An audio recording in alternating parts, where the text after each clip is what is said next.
United States of America. Born in 1776, our country is the offspring of a religious-based heritage of liberty under law. Blessed with great natural resources and a pioneer people given to industry and moral discipline, our nation grew to be strong and prosperous and developed the finest governmental system ever devised by man. America soon became known as the refuge of the world's tired, hungry, and poor. Millions left everything in the old world to start over in a land that rewarded initiative and hard work and perseverance. The many millions who didn't come here found comfort and hope in knowing that indeed there was such a bastion of freedom and opportunity, a place where dreams could become reality. Today, our nation appears wealthier and more powerful than ever. New technologies have revolutionized our daily lives. Luxuries once enjoyed only by the rich are commonplace and very affordable. Home ownership is widespread, and our people have the expectation of continued economic growth and prosperity. Yet more and more people are coming to realize that they may prosper materially only for a time because their freedoms are diminishing. The sobering reality is that America has been led far from its praiseworthy beginnings. Our people and businesses groan under a heavy burden of economic, political, and social problems, which are the result of a widespread departure from the fundamental truths that made our nation great. If the United States of America is to endure, citizens far and wide must once again come to understand, embrace, and live by timeless concepts called Americanism.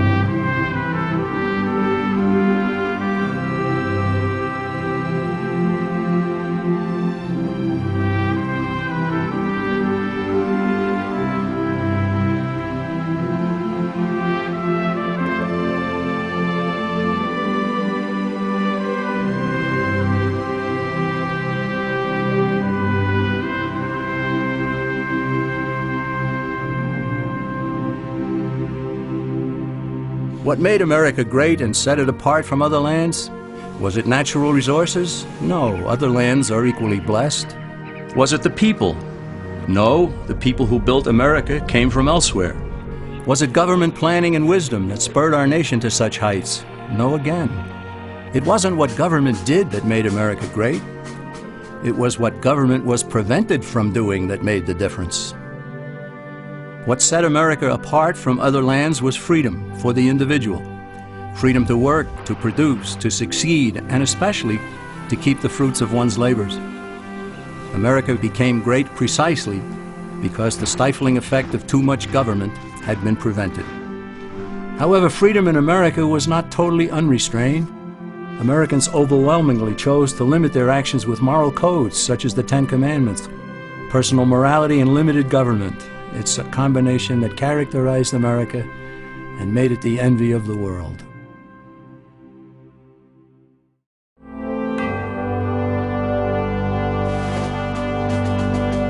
When our founding fathers decided they'd had enough of British oppression, they broke away and declared independence. They stated as self-evident truth in the Declaration of Independence that men are endowed by their Creator with certain unalienable rights. In other words, God gave man his rights, and that among them are life, liberty, and the pursuit of happiness. And in the very next sentence, the founders defined the proper role of government when they stated that to secure these rights, governments are instituted. This is the entire philosophical base of our nation. Here, the government cannot legitimately redistribute the wealth, assume power over the people's lives, and dominate man's existence with oppressive taxation, regulations, and controls.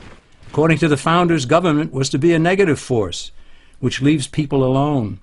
Its sole function is to protect citizens from one another and from foreign governments, and especially from their own government itself.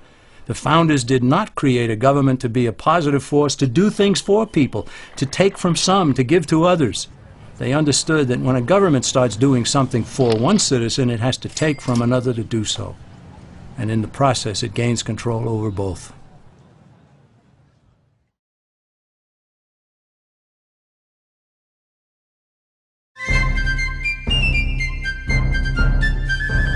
Britain's rulers didn't accept the Declaration of Independence, so our forefathers had to fight a war to make it stick. By 1783, the War for Independence had been won, and British forces were sent back across the sea. But the governmental system at that time was weak.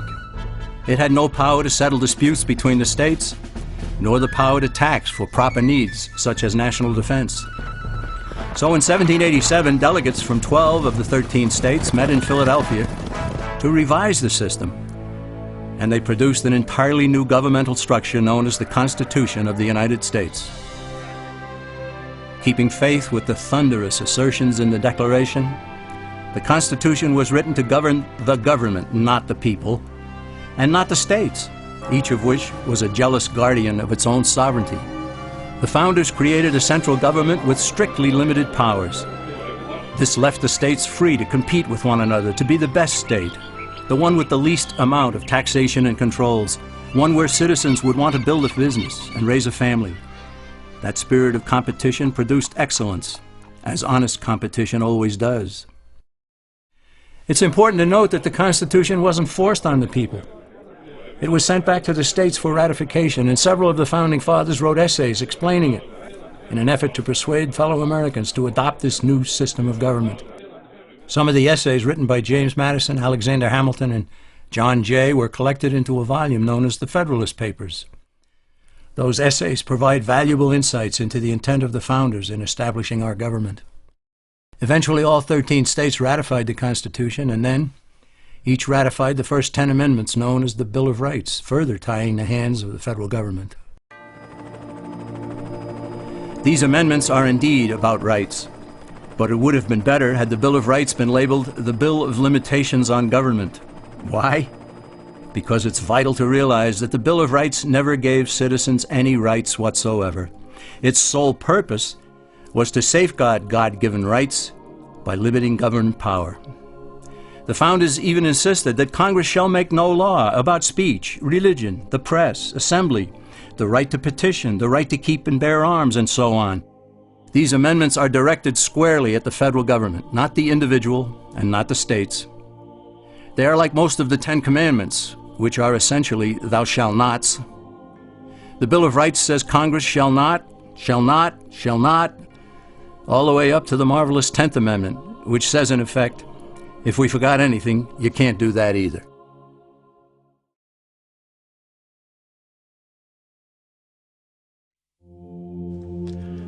When Benjamin Franklin exited the Constitutional Convention, he was asked by a woman, "Sir, what have you given us?" His immediate response was, "A republic, ma'am, if you can keep it." Yet most Americans today have been persuaded that our nation's governmental system is a democracy and not a republic. The difference between these two is essential in understanding Americanism and the American system. Before we discuss political systems, however, it's helpful to address the confusion that has been spread about the political spectrum.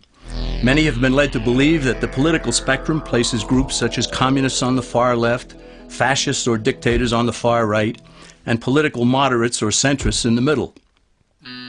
However, a more accurate political spectrum will show government having 0 power on the far right to having 100% power on the far left. At the extreme right, there is no government.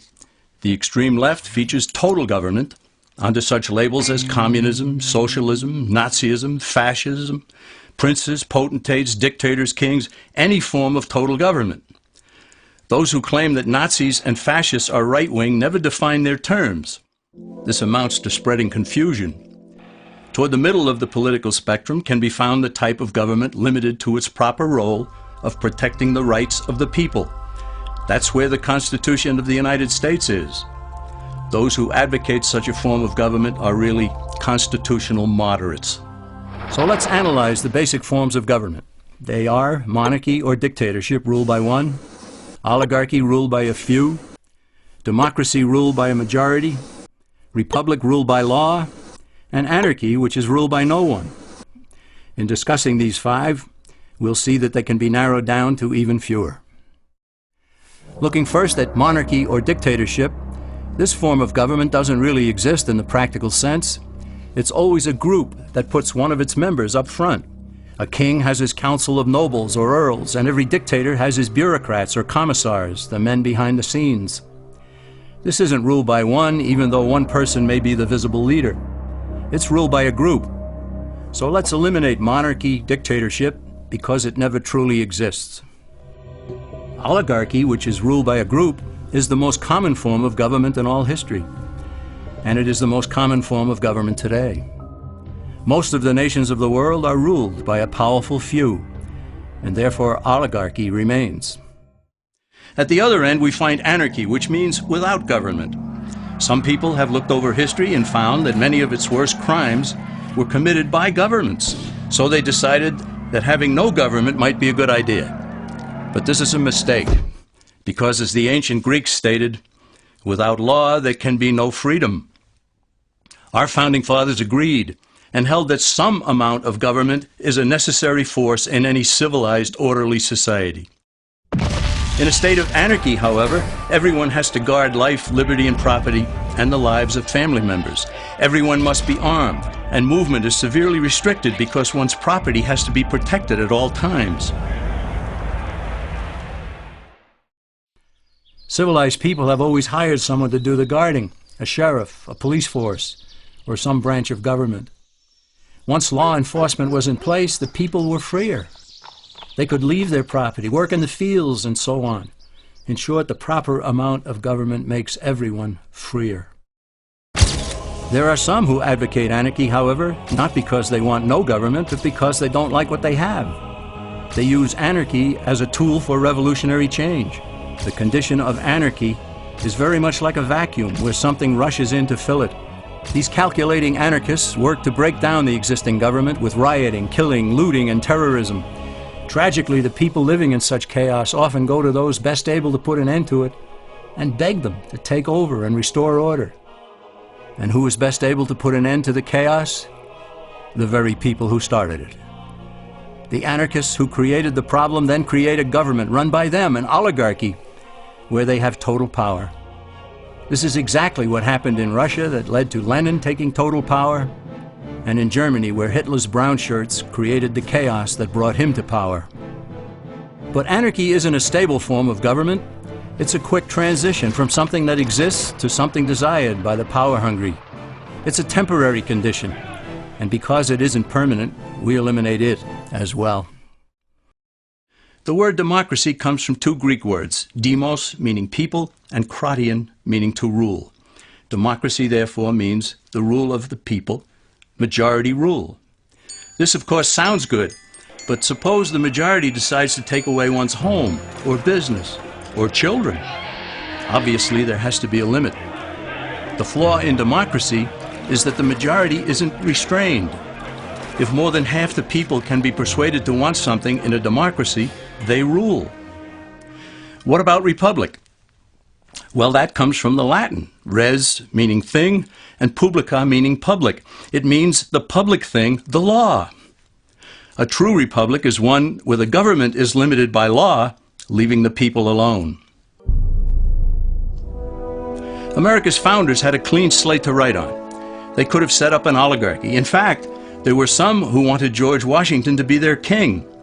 But the founding fathers knew history, and they chose to give us the rule of law in a republic, not the rule of a majority in a democracy. Why? Let's demonstrate the difference in the setting of the Old West. Consider a lynch mob in a democracy. 35 horseback riders chase one lone gunman. They catch him, and they vote 35 to 1 to hang him.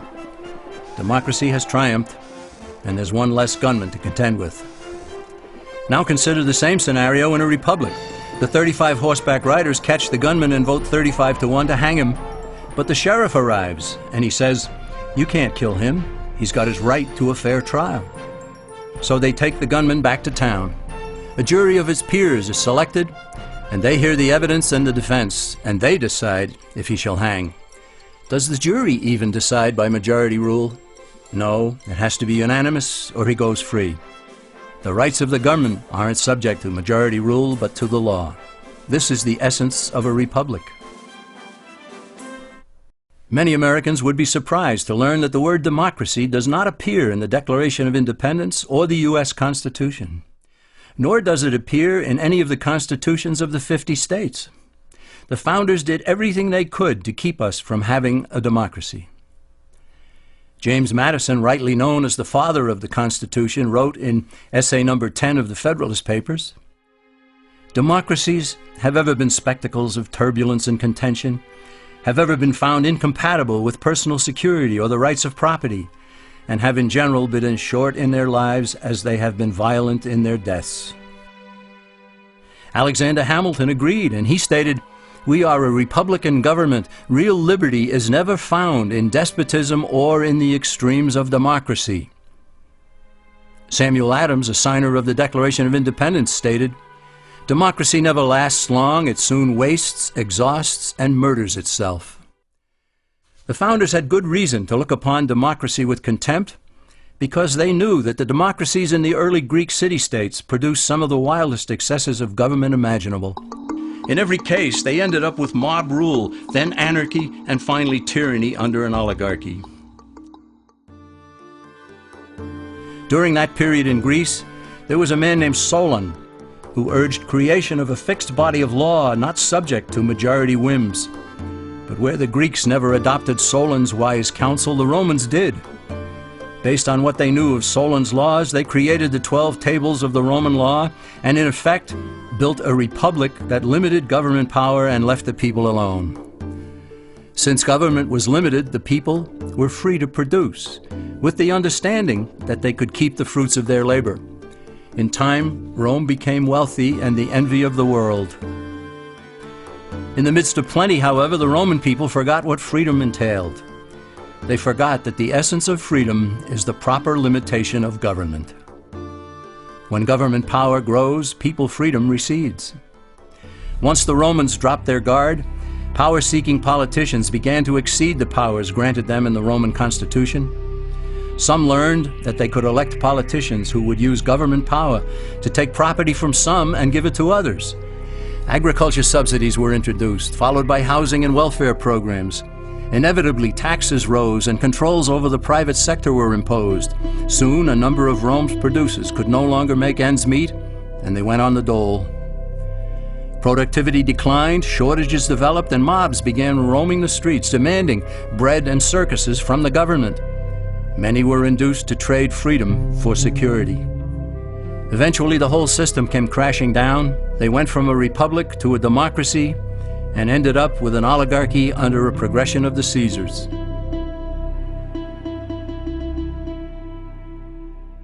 Thus, democracy itself is not a stable form of government.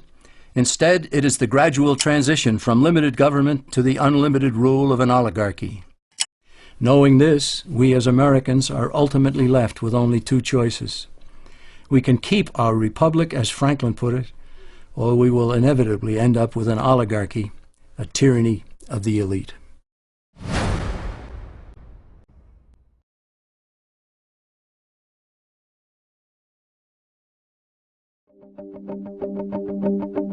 Just as there is widespread confusion regarding political systems, there is similar confusion in the economic arena. All during the 20th century, Americans were led to believe that there was a great struggle going on between capitalism and the communist world. Undoubtedly, a struggle existed, but the real adversaries were rarely identified properly. No discussion about economic systems will make sense without first defining terms. And one of the most basic terms in economics is capital, whose definition is the means of production. To illustrate what capital is, let's consider a very simple economy.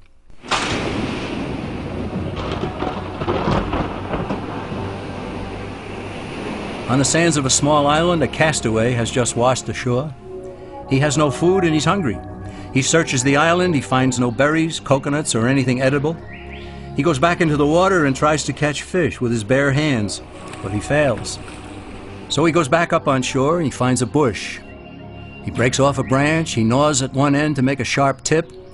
Back into the water he goes, and with his spear, he catches fish. His spear is capital. It's the means of production for catching fish.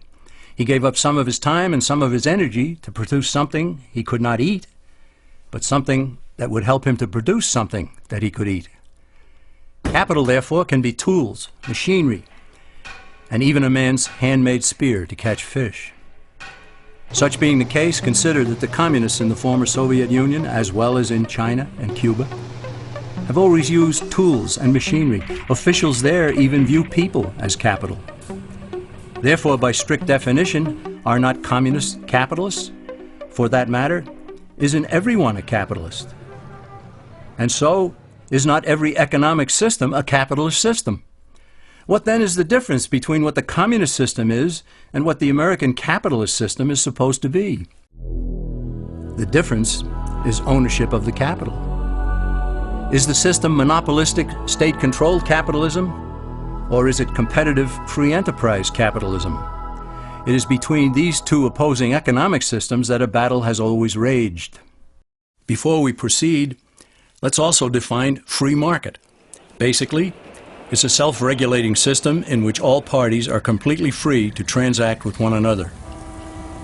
But where force, fraud, or injury damages one party, the government's role is only to punish those who commit such offenses and to vindicate the rights of the other party. This protects the integrity of the free market, or free enterprise system, without intervening in it. The term private property also needs clarification, for private ownership and control of property is a key component in the free enterprise system. In order for ownership of property to be full and complete, all four of its aspects must be met. These are title, control, use, and the ability to dispose of what a person owns. In a free market economy, these aspects are unrestrained, so long as the owner does not infringe on the legitimate rights and claims of others. True ownership of property and freedom go hand in hand. They always have. Now let's compare the two systems of capitalism. In the competitive free enterprise system, capital or property is both owned privately and controlled privately. In the monopolistic system, holding title to capital can be accomplished privately or by the state. But more importantly, capital is controlled by the state or by the elite few who control the state. The Communist Manifesto, which contains the basic program for all communists and all socialists, explicitly preaches the destruction and abolition of private property. Karl Marx understood the powers of controlling capital, and so have all communists and socialists who have ever looked and still look to Marx as their leader. State-controlled capitalism results in high prices and low quality. After all, why would a monopoly strive to improve if it has no competition? On the other hand, honest, thrifty, and hardworking producers throughout the world prefer a competitive free enterprise system for all. Here, low prices and high quality prevail because a variety of producers will seek to attract the widest amount of customers. Competition results in excellence and always has. Just as the political spectrum shows the range of government power, we can also plot the various economic systems along another spectrum. These forms of government control in the market stand in sharp contrast with a completely free market. In the last century or so, there have been basically four forms of state-controlled economies, all on the far left of the economic spectrum: fascism, Nazism, socialism, and communism. In each, the government controls the capital. The difference among these is how much is owned or controlled outright by the government. In a fascist system, the government doesn't own businesses on paper, but it does control them. In Mussolini's Italy, even though he didn't hold title to businesses, he told the owners what to produce, how much to produce, when to produce, where to buy raw materials, who to hire, who to fire, and what price to charge. The rest, he said, was up to them. The fascist system is more efficient than other state-controlled systems insofar as those living under it think they still own their businesses. Shopkeepers concern themselves with maintenance on the machinery, employee relations, painting the building, and so forth. But the government controls owners through an array of taxation and regulations. Under Nazism, which means National Socialism, its proponents went one step further and acquired ownership of some corporations such as Volkswagen. However, Hitler didn't seize ownership of other industrial giants, he simply controlled them, just as Mussolini had controlled businesses in Italy. Socialism is where government officials acquire possession of major industries such as transportation, communications, and utilities in order to leverage control over the entire economy. Through ownership of these vital segments of industry and by creating government regulatory agencies, socialists gain control over virtually everything else. Finally, there is communism, the granddaddy of all in the economic sense. In a way, communism is more honest than fascism because all of the capital is owned and controlled by the state. There are no pretenses about it. Now let's combine political and economic systems because ultimately one never exists without the other. We see again that there are only two ultimate choices: a competitive free enterprise system in a republic or a monopolistic state control system under an oligarchy.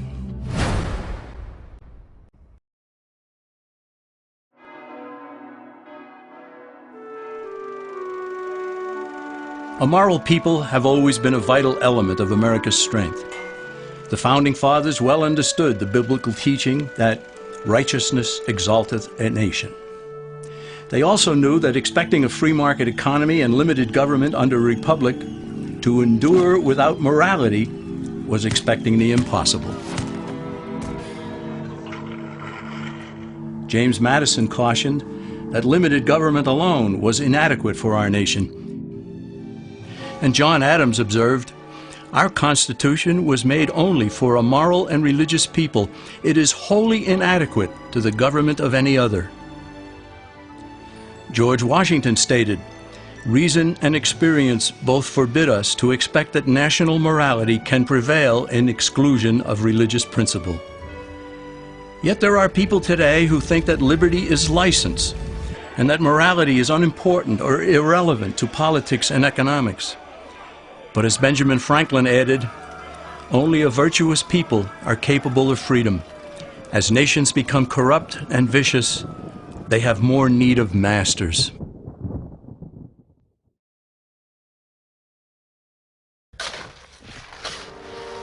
The alternative to Americanism is what has condemned most of the human race to live as slaves throughout the millennia. It is the idea that rights are privileges dispensed by an oligarchy according to the unlimited rule of men, that the state should control or own the nation's capital with all economic activity directed from a central power, and that morality is inconsequential, and that security is preferred over freedom and opportunity. Our nation continues to be steered off course, and the principles that led to America's greatness are being cast aside. The simple question for us is, do we continue the slide away from our nation's founding principles, or do we return to the kind of government we inherited?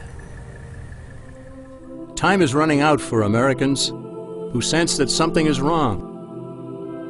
They have to decide what kind of a country we shall leave for future generations. All that is needed is for a sufficient number of Americans to get involved in the fight for freedom and to return our nation to less government, more responsibility, and with God's help, a better world.